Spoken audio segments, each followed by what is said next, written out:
on a eu des petits problèmes cette fois-ci, a Bonsoir priori, à toutes et toutes. Des petits décalages. avec Facebook qui a changé ces choses, donc on ne s'y retrouvait pas. Enfin voilà, on est là avec un petit peu de retard. J'espère que vous allez nous recevoir et que vous nous entendez bien. Voilà, ravi de vous accueillir. Donc voilà, ça marche sur Instagram, a priori ça marche sur Facebook, donc Salut on va Julien. pouvoir Salut commencer ce live avec un petit peu de retard et avec donc comme thématique le Satori dans la chair.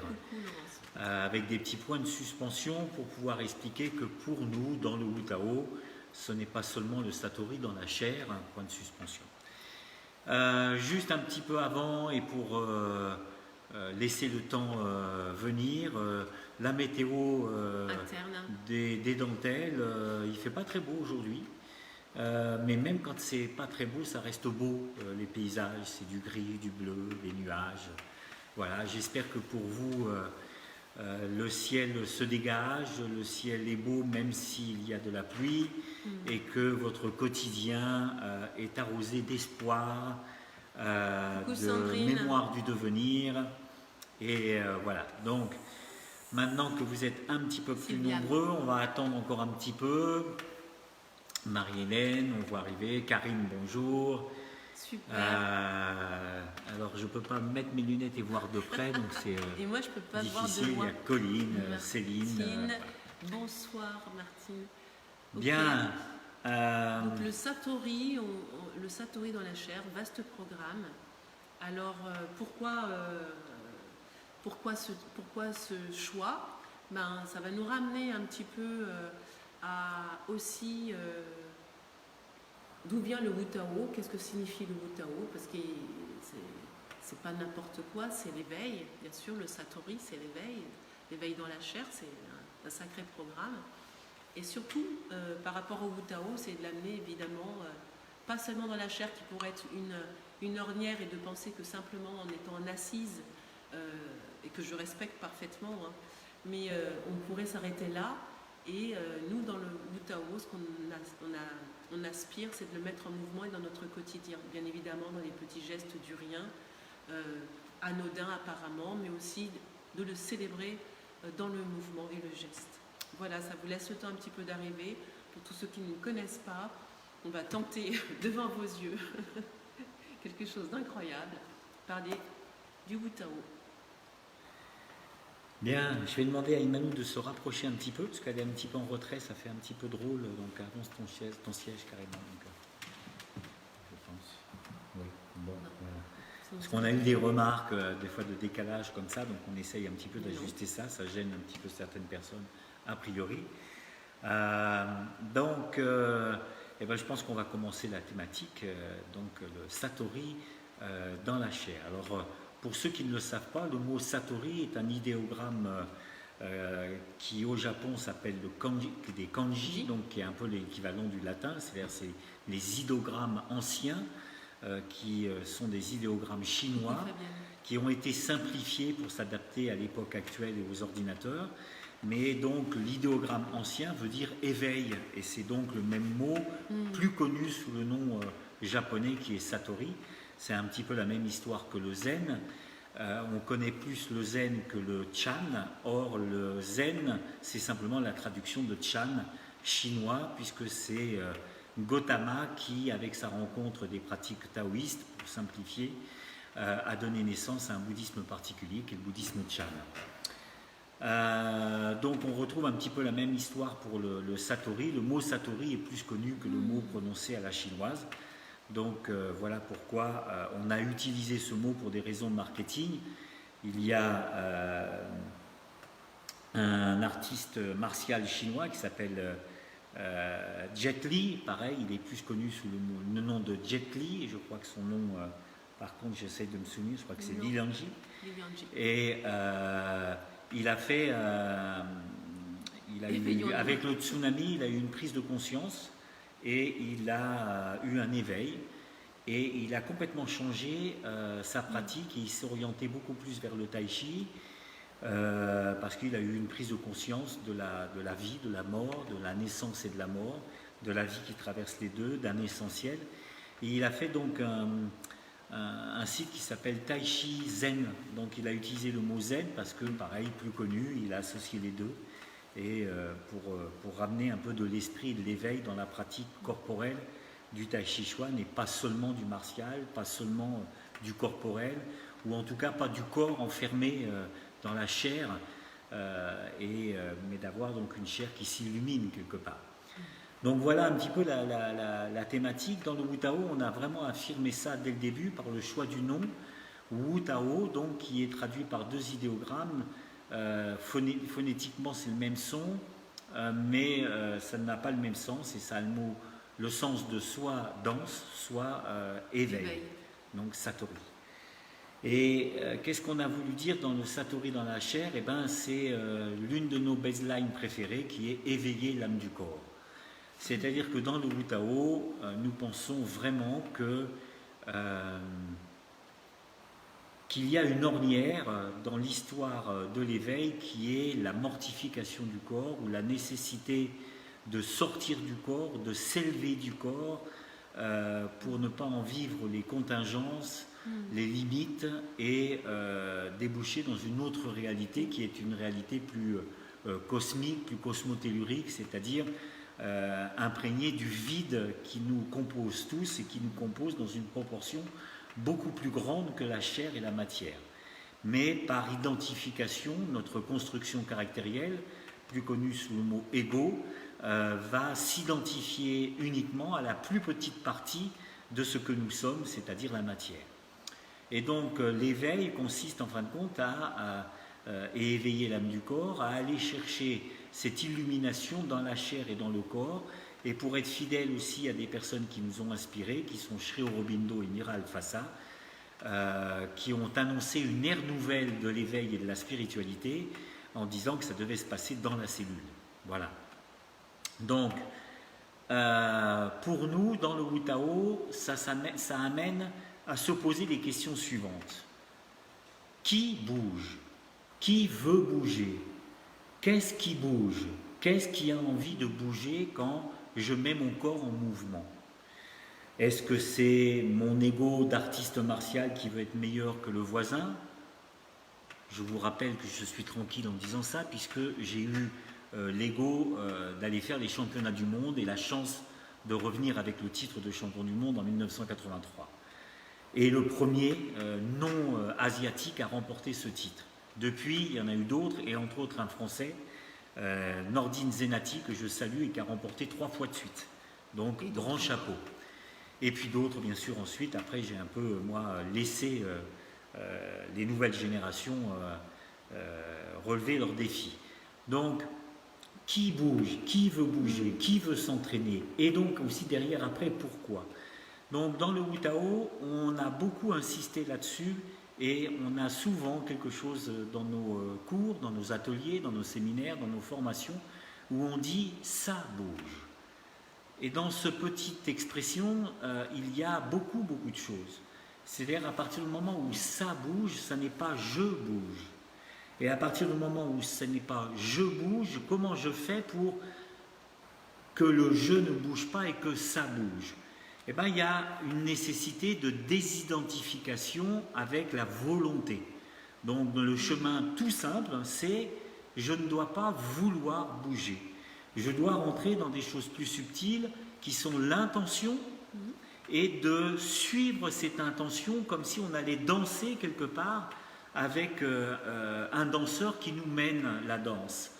Et donc là, en cela, il faut être assez féminin. Parce que si je veux être un mec qui mène la danse, ça ne marche pas.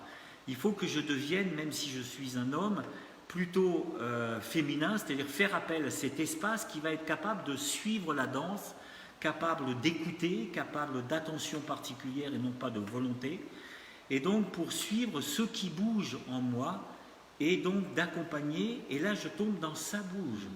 Et quand les personnes ont cette révélation que ça bouge, généralement c'est un moment très touchant. C'est un moment qui leur amène beaucoup d'émotions, comme des retrouvailles subtiles, comme quelque chose que j'avais attendu depuis longtemps, et d'un seul coup je touche ça. D'une manière encore aussi très pragmatique, en fin de compte, dans le Wu Tao, on pratique beaucoup l'ondulation, qu'on va appeler l'ondulation primordiale.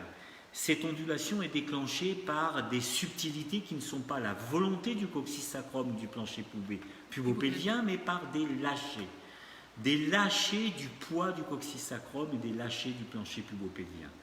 Ces lâchers amènent une réponse qui est une onde. Et cette onde est en lien avec l'onde de vie de l'embryogénèse. Et je dis bien l'onde de vie de l'embryogénèse et non pas votre onde de vie à vous.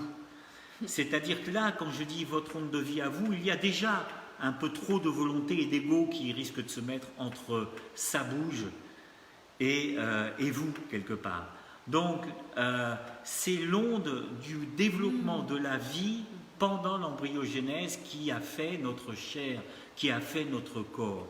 Et ces mouvements d'embryogénèse correspondent à des impulses, à des pulsions, à des vagues dans lesquelles le corps et la matière va se façonner comme si je me façonnais par une résonance, par des ondes sonores, et que ces ondes sonores créent un espace, et dans cet espace, la cellule, la matière s'organise.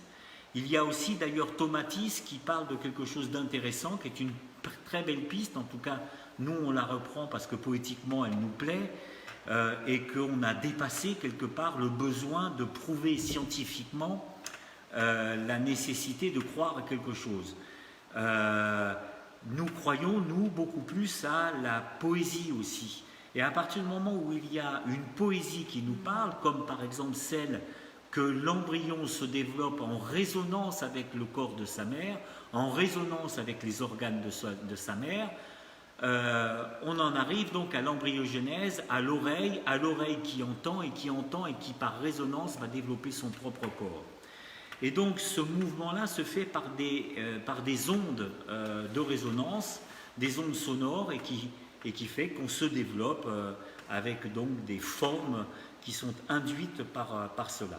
Et par le corps de la chair, et c'est pour ça qu'aussi dans les traditions on retrouve que les mémoires sont données dans les traditions par la mère, car c'est elle qui donne la chair et le sang.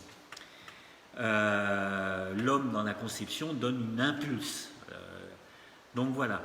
Donc cette idée-là de l'onde est très importante, puisqu'à partir du moment où je retrouve et je vais chercher cette onde, et je vais d'un seul coup tomber dans quelque chose où je réalise, je constate, je vois, où ça se révèle à moi qu'il y a un mouvement qui se fait.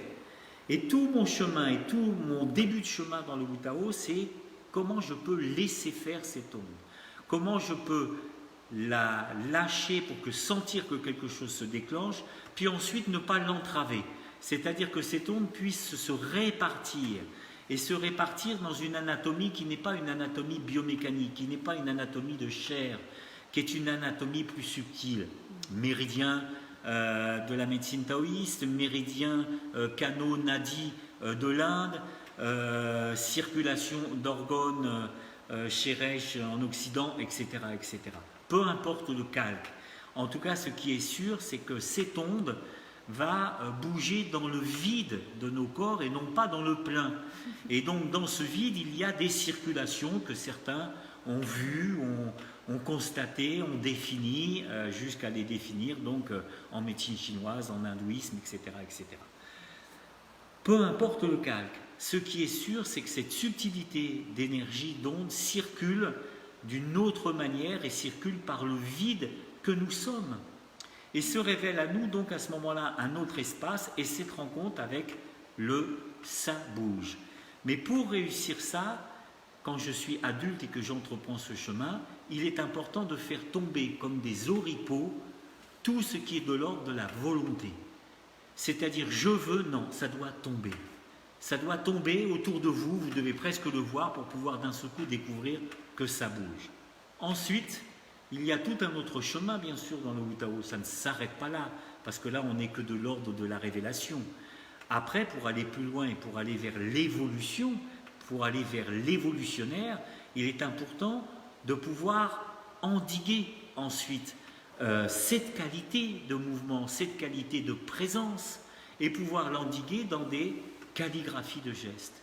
Dans des calligraphies de gestes qui sont donc là imprégnées de cette essence-là, et non plus de la volonté, non plus de l'ego. Voilà, je crois personnellement que j'ai assez bien fait le tour. Donc, Oui, je trouve qu'il...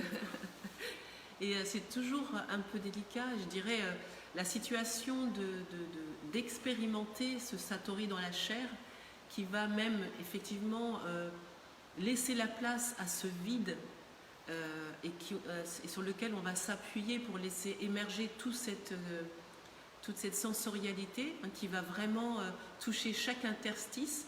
C'est plus comme si nous étions vraiment à cette écoute de cette partie sur lequel on peut dire qu'on s'appuie sur les sciences aujourd'hui, qui est ce vide qui nous constitue, plus que ce plein qui nous divise. Donc là, pour nous, c'est l'expérience et c'est le chemin de chacun à travers, parce que dans Wu Tao, il y a vraiment l'idée de la voie, l'idée de Satori en danse, mais le chemin est en passant par vraiment l'éveil.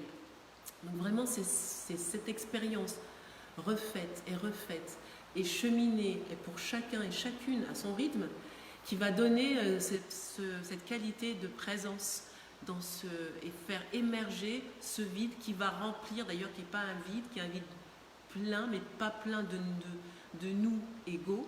Et on n'a rien contre l'ego parce que c'est nécessaire d'avoir le contour pour pouvoir laisser tomber ce contour et accéder à ce vide consciemment et pas de manière inconsciente ou de subvenir ou de surgir dedans accidentellement qui peut nous créer des incapacités à gérer cet espace-là. Donc là, c'est un chemin, c'est vraiment le Wu Tao, dans un chemin d'éveil dans le mouvement et pour l'incarner de manière vraiment corporelle dans sa globalité. Donc voilà, le Wu Tao s'engage vraiment à essayer, en tout cas expérimente. Ça ne veut pas dire que pour tout le monde c'est le cas. En tout cas, plein de personnes le touchent, l'entreaperçoivent, et puis après ça échappe, et puis on y revient, et puis après...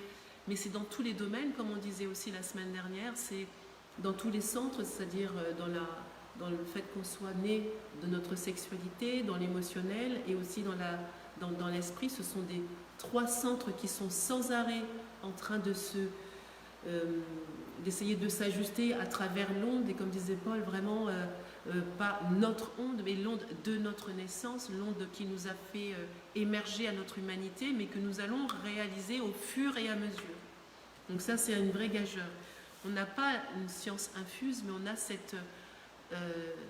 ce chemin qui se dessine au fur et à mesure et qui pointe à chaque fois qu'on va le solliciter aussi. Plus on fait tomber des oripeaux de tout ce qui entrave justement à tous les niveaux, que ce soit dans la sexualité, dans l'émotionnel ou dans les pensées, plus cette disponibilité à ce vide vraiment remplit l'espace. Et c'est aussi un silence. Mais la gageure qu'il y a dans le Wu Tao, c'est après. C'est pas simplement de le goûter dans une sorte d'impossibilité de le communier ou ni même de le bouger, c'est de l'amener vraiment dans le mouvement, dans la calligraphie de gestes. C'est de l'amener à l'autre, c'est de l'amener dans son quotidien. On y revient et on y reviendra toujours parce que c'est quelque chose qui doit arriver dans notre quotidien et pas quelque chose d'exceptionnel dans un moment où effectivement je prends un rendez-vous dans le cours. C'est quelque chose qui nous imprègne et comme on parle de la chair, chez chaque cellule, les os s'éveillent et ça réveille et ça nous révèle. C'est-à-dire rencontrer même sa chair et tout ce qui nous constitue comme étant vraiment quelque chose qui va vibrer et peut-être même que ça amène à une vibration telle que ça fait résonner et on se met à résonner, on se met dans la résonance de ce vide cosmique. Et donc ça nous dépasse. Effectivement, c'est le vide cosmique qui va avoir cette résonance et on va partager cette immensitude. Hein, j'aime bien créer des mots quand je ne trouve pas justement le mot et que c'est pas facile de parler de ce genre de choses invisibles et pourtant qu'on expérimente et pourtant qu'on a envie que les gens expérimentent et de se rencontrer. La création est là et la poétique est là pour ça. Et aussi, c'est une histoire de résonance, c'est-à-dire que de dire immensitude, d'un seul coup, ça fait résonner quelque chose en toi. C'est-à-dire que ça fait une onde dans le vide qui va te traverser et qui va donc te toucher. Et en ça aussi, c'est une vérité. C'était important de sentir ça. La poésie, l'art, le frémissement qu'on ressent la vision d'une œuvre, à l'écoute d'un geste, d'un mot, etc., va créer et va toucher une vérité qui est une vérité transcendante. Donc celle-ci, elle est vraiment importante. Par contre, dans le risque qu'il y a dans ça, c'est après d'être complètement décorporé, déraciné, et d'avoir là un délire qui peut aller jusqu'à ce que les psys appellent des bouffées délirantes, et quelque chose qui n'est pas du tout ancré, canalisé quelque part. Et c'est pour ça qu'il nous semble important, nous, de retourner dans cette qualité-là avec le geste et avec le mouvement. Parce que là, ça permet de vivre quelque chose dans une transformation aussi du corps social.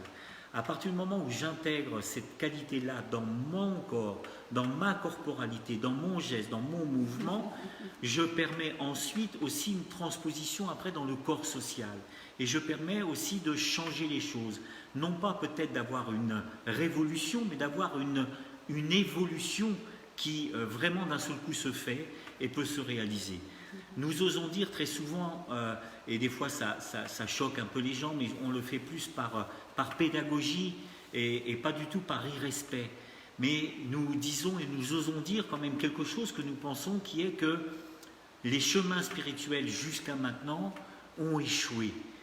Alors pas dans le fait d'échouer à la transformation de certains individus. Ils ont échoué dans la limite de la résonance de ces transformations de certains individus dans le corps social. Même si Bouddha a eu son influence, le Christ a eu son influence, Mahomet a eu son influence, etc., etc. Et là encore, je ne cite que des hommes, les femmes éveillées étant perdues en cours de route et qu'on ne se souvient pas, et moi le premier, de leur nom, alors qu'il y en a eu, mais l'histoire ne les a pas retenus. Nous devrions d'ailleurs faire tous l'effort de noter dans notre main des pense-bêtes pour se rappeler de ces femmes et pour pouvoir les citer.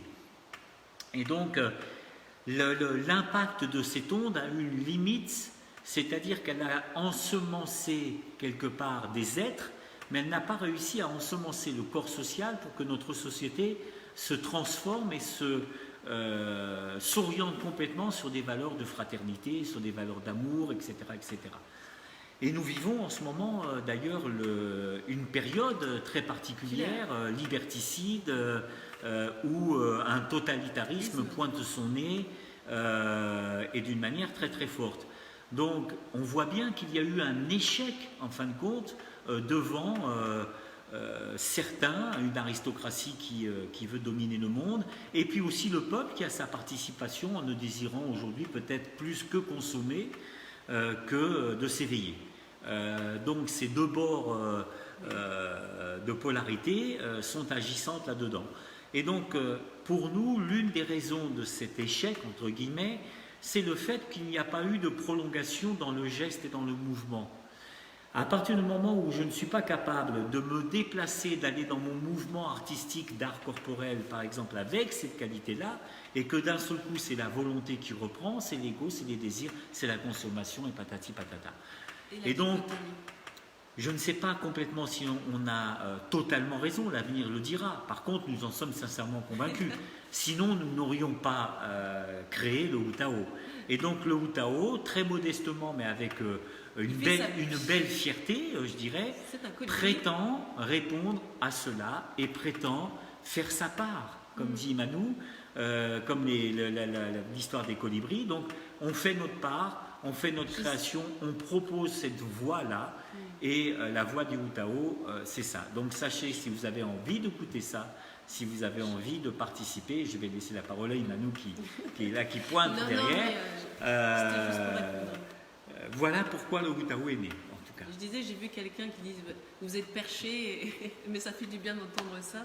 J'ai envie de dire, si on n'ose pas parler de ces choses qu'on ne doit pas dire, et que effectivement on fait notre part, et j'ai envie de dire, mais goûtez le Wu Tao, venez expérimenter, faire l'expérience du vide et de la communion avec les autres. En Wu Tao, ça arrive très fréquemment, mais tous ceux qui touchent le Wu Tao le savent après, de le garder ou de le maintenir, ou alors de cheminer après, parce que la difficulté, ça sera pour chacun, c'est pour ça que ça s'appelle Wu Tao, c'est un chemin, c'est une voie. Et ça appartient à chacun de faire dans tous les plans, c'est-à-dire tous ces centres, tous ces creusets alchimiques, et ben d'arrêter la dissociation, mais de retrouver l'unicité. Ben ça, on ne l'invente pas, mais au moins on en a l'expérience et qu'on peut, je dirais, régulièrement ou à volonté, le recommencer et le repartager. Et je pense que le pas qu'il y a à faire dans notre société, aujourd'hui, il est demandé et c'est à chacun de le faire. Ça ne sera pas quelque chose dans la situation dans laquelle on vit, et les personnes dont on a parlé, qui attendent que ça se fasse pour eux et qu'on va les mener dans un monde merveilleux ou meilleur. Ça n'arrivera absolument pas.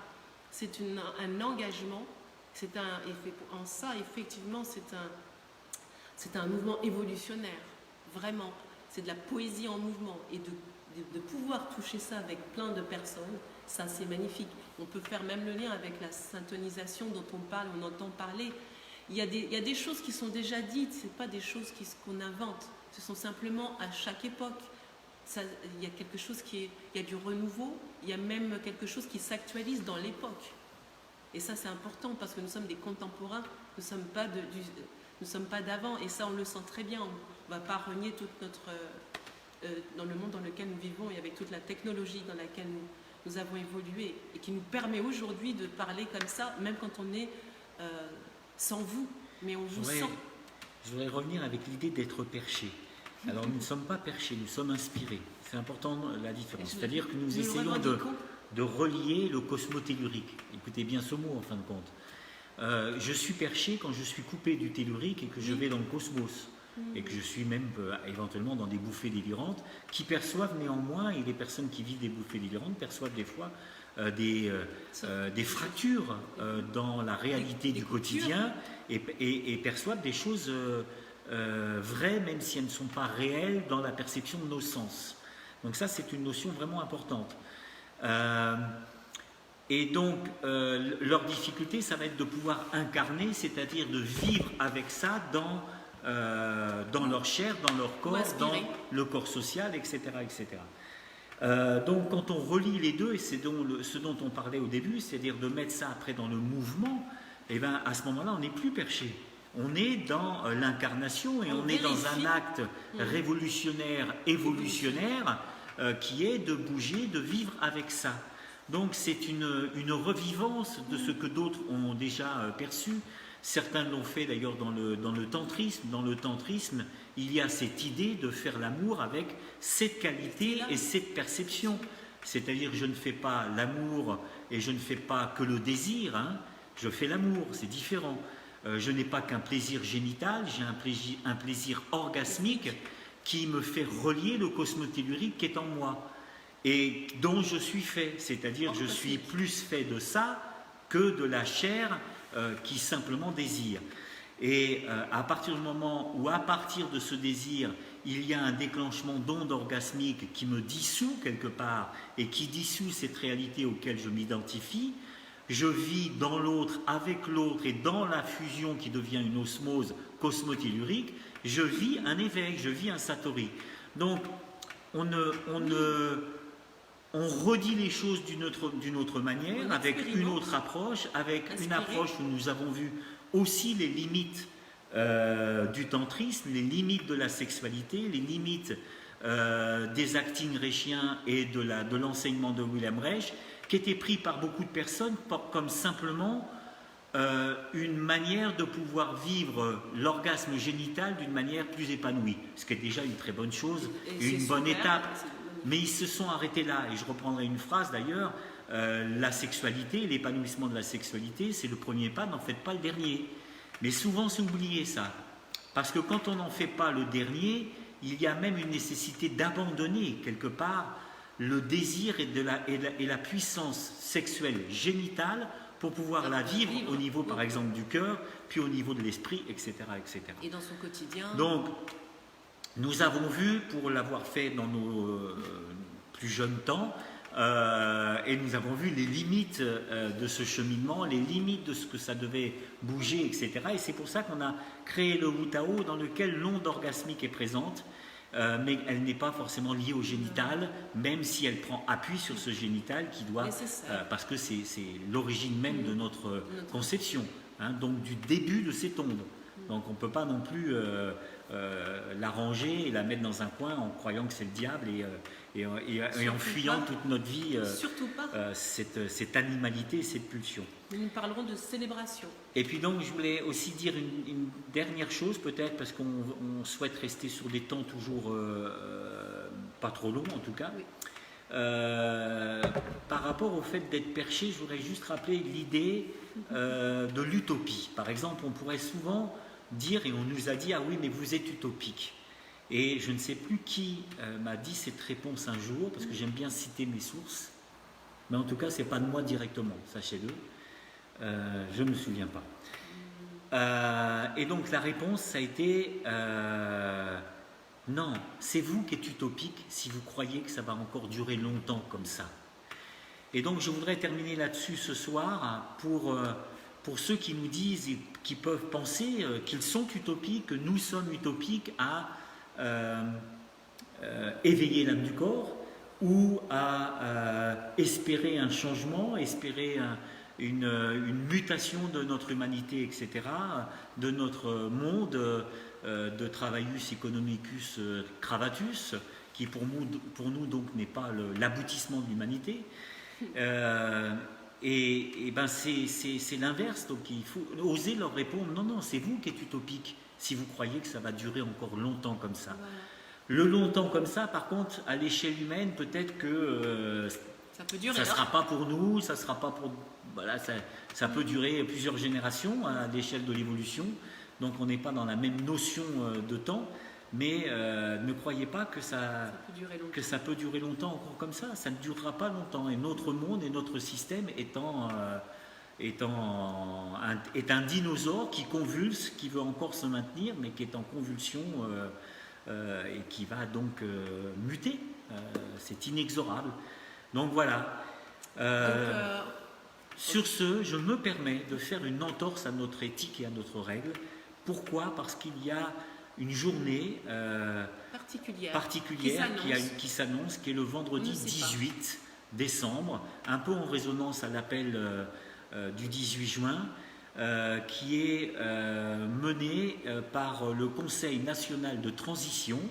Donc je ne vais pas vous en dire forcément plus. Allez voir le Conseil national de transition, et qui se propose donc de faire une transition douce mais ferme ce vendredi 18 pour changer de paradigme en fin de compte par rapport à tout ce que nous vivons et subissons en ce moment.